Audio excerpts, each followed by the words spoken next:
हमारे educational channel be focused be alert में मैं अली आपका स्वागत करता हूं। आज की इस वीडियो में हम बात करेंगे कोरोना के कहर से जूझ रहे हमारे देश भारत को मदद करने के लिए 1125 करोड़ की बड़ी रकम के दान से मदद करने वाले फिर से चर्चा में आने वाले भारत के महान उद्योगपति और विप्रो हेड अज़ीम प्रेमजी की। अज़ीम प्रेमजी का पूरा नाम अज़ीम हाशिम प्रेमजी है। इनका जन्म 24 जुलाई 1945 को ब्रिटिश राज के दौर में एक मुस्लिम परिवार में हुआ था। इनके पूर्वज मुख्यतः गुजरात के रहने वाले थे। इनके पिता का नाम मोहम्मद हाशिम प्रेमजी था, जो एक मशहूर बिजनेसमैन थे जिन्हें राइस किंग ऑफ बर्मा के नाम से जाना जाता था। 1947 में भारत जब अंग्रेज़ों के चंगुल से आज़ाद हो गया, भारत पाकिस्तान के विभाजन के बाद पाकिस्तान के कायदे-आज़म मोहम्मद अली जिन्ना ने अज़ीम प्रेमजी के पिता मोहम्मद हाशिम प्रेमजी को पाकिस्तान आने का न्योता दिया, जिसे उन्होंने ठुकरा दिया और भारत में ही रहने का फ़ैसला किया। सन 1945 में अज़ीम प्रेमजी के पिता ने महाराष्ट्र के जलगांव जिले में western Indian vegetable products limited की स्थापना की। यह कंपनी सनफ्लावर वनस्पति और कपड़े धोने के साबुन 787 बनाया करती थी। जब अज़ीम प्रेमजी स्टैनफोर्ड यूनिवर्सिटी में अपनी इंजीनियरिंग की पढ़ाई कर रहे थे और इनकी उम्र अभी सिर्फ 21 साल की थी, उसी वक्त इनके पिता की मौत हो गई और इन्हें अपनी इंजीनियरिंग की पढ़ाई बीच में ही छोड़कर भारत वापस आना पड़ा। भारत वापस आकर उन्होंने कंपनी का कारोबार संभाला और अपनी कंपनी का विस्तार दूसरे क्षेत्रों में भी किया। सन 1980 के दशक में नौजवान अज़ीम प्रेमजी ने उभरते हुए सूचना प्रौद्योगिकी के महत्व और अवसर को पहचाना और कंपनी का नाम बदलकर विप्रो कर दिया।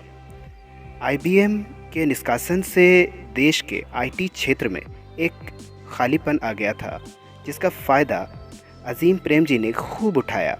उन्होंने अमेरिकी कंपनी सेंटिनल कंप्यूटर कॉरपोरेशन के साथ मिलकर मिनी कंप्यूटर बनाना शुरू कर दिया। इस तरह लगातार मेहनत करते हुए उन्होंने एक वनस्पति और साबुन का निर्माण करने वाली कंपनी को भारत के टॉप IT क्षेत्र की कंपनी की श्रेणी में लाकर खड़ा कर दिया। अज़ीम प्रेमजी की धर्मपत्नी का नाम यास्मीन है और इनके 2 बेटे हैं, जिनका नाम रिशद प्रेमजी और तारिक प्रेमजी है। रिशद को तो जुलाई 2019 में विप्रो का चेयरमैन बना दिया गया है और इससे पहले वो 2018-19 में नैस्कॉम के चेयरमैन का पद संभाल रहे थे। अज़ीम प्रेमजी जितने बड़े बिजनेसमैन हैं, उससे बड़ा दिल उनके सीने में धड़कता है। भारत में परोपकार और समाज सेवा के क्षेत्र में काम करने वाले लोगों में वो हमेशा सबसे आगे रहे हैं। उन्होंने 2001 में अज़ीम प्रेमजी फाउंडेशन की स्थापना की, जो नॉट फॉर प्रॉफिट एंटिटी है, जिसका मुख्य लक्ष्य यूनिवर्सल एजुकेशन के स्तर को स्थापित करना है। अज़ीम प्रेमजी ट्रस्ट के माध्यम से 2010 में उन्होंने भारत में स्कूली शिक्षा को बेहतर करने के प्रयास के लिए $2 बिलियन का अनुदान देने का वादा किया है।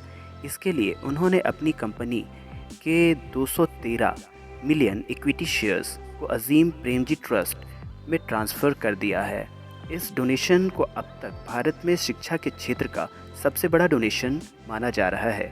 इसके अलावा उन्होंने अज़ीम प्रेमजी यूनिवर्सिटी की भी स्थापना की है, जिसका मुख्य लक्ष्य शिक्षा के स्तर को ऊंचा करना और ट्रेंड वर्कफोर्स को तैयार करना है। इसके अतिरिक्त Azim Premji the giving pledge में शामिल होने वाले पहले भारतीय हैं और रिचर्ड ब्रैंसन और डेविड सैंसबरी के बाद वो तीसरे गैर अमेरिकी व्यक्ति हैं। The giving pledge Bill Gates और वॉरेन बफेट द्वारा शुरू किया गया एक ऐसा अभियान है जो दुनिया के सबसे अमीर लोगों को अपनी बेशुमार दौलत का ज़्यादा से ज़्यादा हिस्सा समाज की भलाई के लिए डोनेट करने के लिए प्रोत्साहित करता है। 2013 में इस बात का भी खुलासा किया गया है कि अज़ीम प्रेमजी ने अपनी कुल संपत्ति का 25% दान में दे दिया है और 25% का दान अगले 5 सालों में करेंगे। अज़ीम प्रेमजी को बिजनेस वीक द्वारा महानतम उद्यमियों में से एक माना गया है।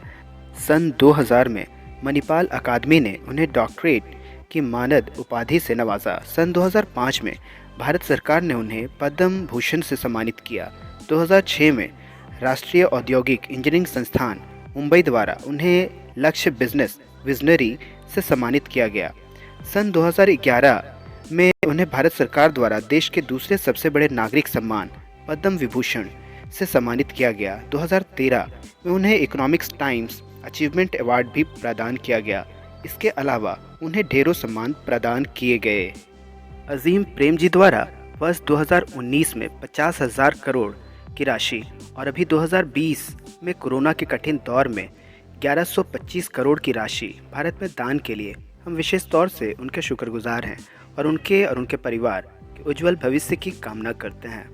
आपको ये वीडियो पसंद आया हो तो आप वीडियो को लाइक करें, शेयर करें और चैनल को सब्सक्राइब करें। तो मिलते हैं अगली वीडियो में, तब तक के लिए अलविदा।